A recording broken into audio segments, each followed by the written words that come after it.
Ուրախ ենք, որ մեր մասնագետներն ունեն սովորելու, փորձով կիսվելու եւ ընկերական կապեր ստեղծելու այս հնարավորությունը։ Առաջիկա օրերին նրանք կունենան ավելի լայն մասնագիտական ներգրավվածություն։ Բոլորին ցանկանում եմ լավագույնը։ Հուսով եմ Հայաստանից կհեռանաք լավ հիշողություններով։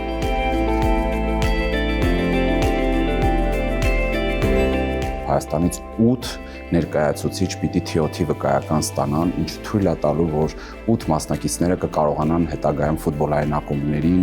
ազգային հավաքականների այլ բուժաշխատողներին դասավանդել։ Սա եզակի հնարավորություն է մեր համար, որովհետև սպորտային բժշկության, այդ թվում ֆուտբոլային բժշկության լավագույն մասնագետներն այս պահին Հայաստանում են, եւ իմ թիմը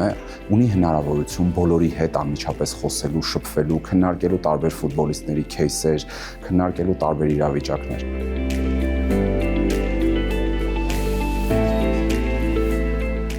I have to say that Armenian Football Federation Պետք է ասեմ, որ Հայաստանի ֆուտբոլի ֆեդերացիան պարոն Վանեսյանը եւ իր թիմը շատ լավ են աշխատում։ Տեսնում ենք, որ սպորտային բժշկությունը, մասնավորապես ֆուտբոլայինը զարգանում է։ Այս կրթական ծրագիրը բաղկացած է 3 մոդուլից։ Մենք այստեղ ենք ոչ թե սովորեցնելու հայ բժիշկներին, այլև օգնելու, որ նրանք իրենց գիտելիքով կիսվեն մյուսների հետ։ Վերջին տարիներին Հայաստանի հետ համագործակցությունը զգալիորեն ընդլայնվել է։ Կարող եմ ասել, որ հայ մասնագետները միշտ ցանկանում են նոր բան սովորել։